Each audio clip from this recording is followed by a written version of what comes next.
Hidden inventory, Geto, however you want to say it. In the English dub, it's Geto. I don't know. It just throws me off. I always read it as Geto because I originally watched the sub, and it's just weird. But this character in Jujutsu Kaisen Phantom Parade is actually a very decent character. Now, I know out of the three characters, Gojo, Geto, and Toji, he's probably the least desirable one for a lot of people, but just keep in mind he is one of the best debuffers for the green type characters, so I do highly recommend you get him if you have cubes to spare.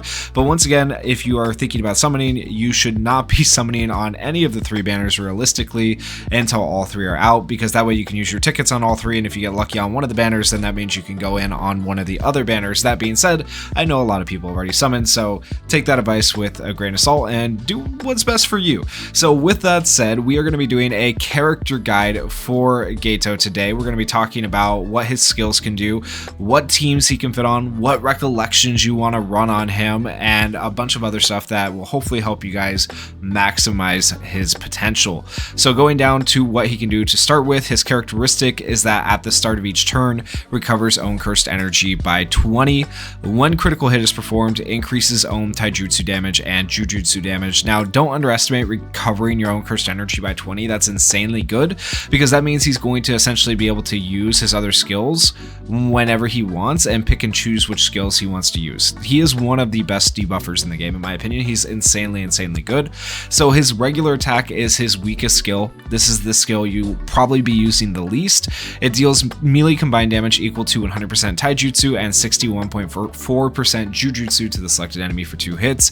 If own cursed energy is 30 or above, increases own critical hit rate by 20%. That doesn't do anything for your allies, and he's not the hardest hitter to begin with, so it's not super crazy. If own cursed energy is 40 or above, increases own damage by 20%. For one time. This is just for this skill. It's not like it's for 2 turns or 3 turns. It's just for this skill. And the skill 1 is never going to hit that hard anyway, so I don't think it's that crazy in my opinion. The higher your own cursed energy is though, the greater the damage boost, up to 50%. So you can do a decent amount of damage if you wanted to, but realistically you're not going to be saving your cursed energy just to buff his skill 1. You're going to be using your cursed energy for his skill 2 and his skill 3, because that is going to help your allies significantly more. So his skill 2 is Cursed Spirit Manipulation 1, and so this deals ranged combined damage equal to 50% taijutsu and 130% jujutsu to the selected enemy, increases the selected enemy's jujutsu damage received by 12.6% for 4 turns. That is really good because it's a 4-turn buff similar to Yaga, and as you know with Yaga that's very good, but increasing their damage received, it's a debuff, not a buff for your allies, so keep that in mind. That's where it's a little bit different. Increasing their jujutsu damage received by 12.6% can be really good, because a lot of characters in this game do use jujutsu damage, at least the ones who are going to do the big nuking damage like Gojo's.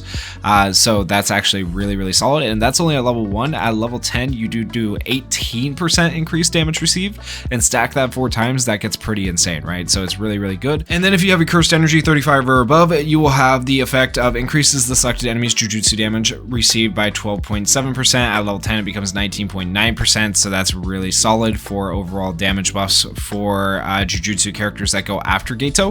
And then for skill 2, Cursed Spirit Manipulation, deals ranged combined damage equal to 220.7% taijutsu and 120.7% jujutsu to the selected enemy, increases the selected enemy's taijutsu damage received by 12.6% for 4 turns. If your cursed energy is 30 or above, increases the selected enemy's taijutsu damage by 12.7%. It's basically the same as the previous skill, except for doing taijutsu damage. At level 10, same thing, 19.9 and 18%. So depending on like what your team is set up, like if you have a taijutsu or jujutsu character going after Geto here, then you might want to use either skill 2 or skill 3. Now keep in mind, skill 2 is, in my opinion, it's slightly better because it has the jujutsu one and it's only 10 cursed energy, whereas this one costs 20 cursed energy for taijutsu, and most of your nukers are not taijutsu characters, so I think the skill 2 is slightly better in a way.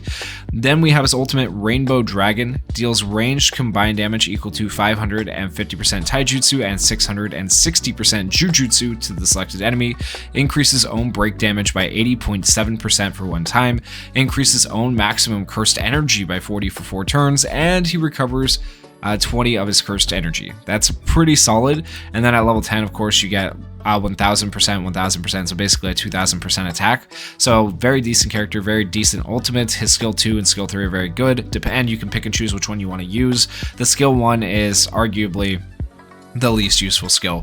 And then you have his auto skill absorption. When defeating an enemy, recovers own cursed energy by 10. The more enemies defeated at once, the greater the cursed energy recovery. Excludes certain cursed spirits and enemies. So a very solid character all the way around, but I think a lot of people might struggle with how to use him on global right now and what characters to run him with. So starting with the first team, I would go for something like this, where you have Geto as a buffer and then Hollow Purple Gojo. Hollow Purple Gojo is just going to be able to nuke, especially if you have like Pride on him, 120% plus all of Geto's debuffs. That's just going to allow this composition to go absolutely crazy. And then if you're giving cursed energy back to Geto, Geto giving himself cursed energy, he's always going to be able to use his skill 2 or his skill 3 essentially whenever you want. So it's a really good idea to in general run Kaito with Geto. And then you can run Yaga here. You could also switch out Yaga for any other type of buffer or something like that if you wanted. The other option would be to run Geto with like Mahito, and Mahito is really the only other good green attacker right now on global. Even on JP, there's not too many other options in terms of like really good green attackers who do a lot of damage. So Mahito is definitely a really good option to run right here. But realistically, I'm just showing green characters. I do want to point out that you could run like Yuta here. You could run Blue Gojo, you can run the new yellow hidden inventory Gojo, and they would work still fine with Geto to a degree because Geto is still going to be able to buff their overall damage. So just keep that in mind, and he can be used. He could also be used for Toji. He could be used for Toji, who's a Taijutsu character. You could have Toji here. He could also be used for hidden inventory Gojo, who's a Jujutsu character. It just depends on what you want to do, right? So a very versatile character, in my opinion, who can be run with virtually any attacker because he is just a support unit, and that is the nice thing about support units. But in general, when you're using him, I think you're going to be using him on illusory tower stages where green type is advantaged, which is why I've chosen to show you green type teams and green type characters right here that I think will actually be able to benefit you and help you. And keep in mind, Yaga, once again, just can be switched with basically any support character. I do recommend keeping Kaito to the best of your ability because of the fact that he's going to allow Geto to just pop off and do his thing. Now, as for recollection options, you saw some of them above, but we have Grand Exorcism. This is a gacha recollection. It increases Taijutsu and Jujutsu damage by 30% for 3 turns, and then increases damage dealt by 20% scaling depending on Tokyo students. So Tokyo students right here would be like only Kaito in this case, but still the 30% damage increase for 3 turns can be actually very solid on Geto. Considering he's a support character, you're not aiming to do the most damage anyways, it can be useful on him. Adult Time is another option you can run. It increases damage dealt by 70%. When you land a crit, it increases your allies crit. I really like this one. Increasing allies crit is nice, especially if you're trying to buff your other 2 characters behind Geto. A free-to-play option, I See, Then Die, increases own taijutsu and jujutsu damage by 40% for 1 turn.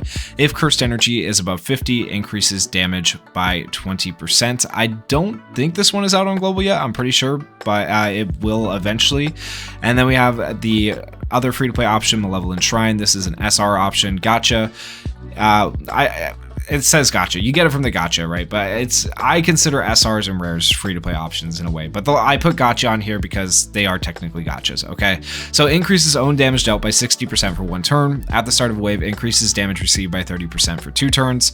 Then we have I Bought Local Souvenirs. Increases both taijutsu and jujutsu damage by 33%. When ultimate gauge is full, increases by an additional 15% damage, which can be solid.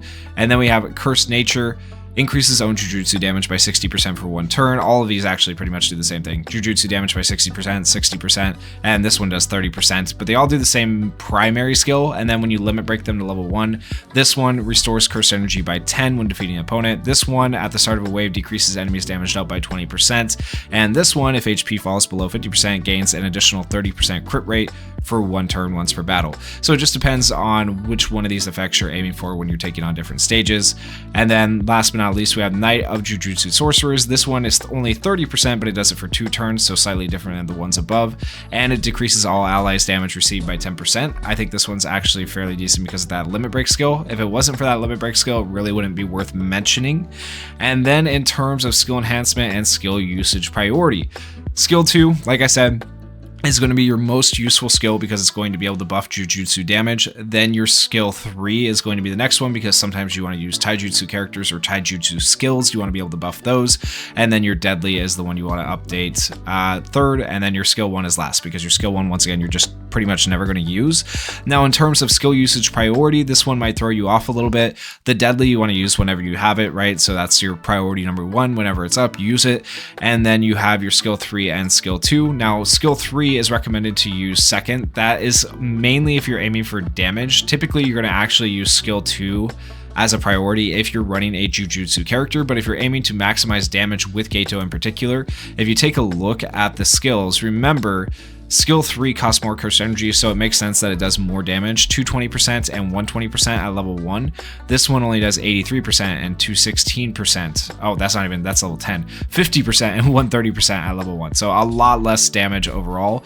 So like in terms of skill usage priority, if you're looking for damage, you're going to be using skill 3 more. Then you'll skill 2, then skill 1. But if you're using the character correctly and you're using the character with Jujutsu characters, you're going to be using skill 2 more often. So honestly, either one of these could be the skill usage priority for number 2, and this one would technically be number 3. I'd say these two are tied for number 2. And last but not least, the main resources you need to collect to get Geto leveled up are going to be this necklace right here and the plate. So you guys still have a little bit of time at the time of posting this video before Geto comes out. If you need to go farm out these materials, we do have increased drop rates. Make sure you go farm those out. That way you can get him up to, I would say, at least grade 10 as soon as possible. And as for dupes, do you need dupes into this character to make him useful? I would say realistically, you don't need dupes into a support type character unless you're just looking to give them HP to give them more survivability, but he's never going to do the most damage or anything like that. So unlike an attacker character where you get that extra 25% damage, I don't even think it's worth it to get a dupe of Geto. I think just getting one copy of him is enough. So hopefully that helps you guys out. And if you guys did enjoy the video, please consider going down there, hitting that like button, hitting that subscribe button, and thank you guys so much for watching and supporting the channel. Peace.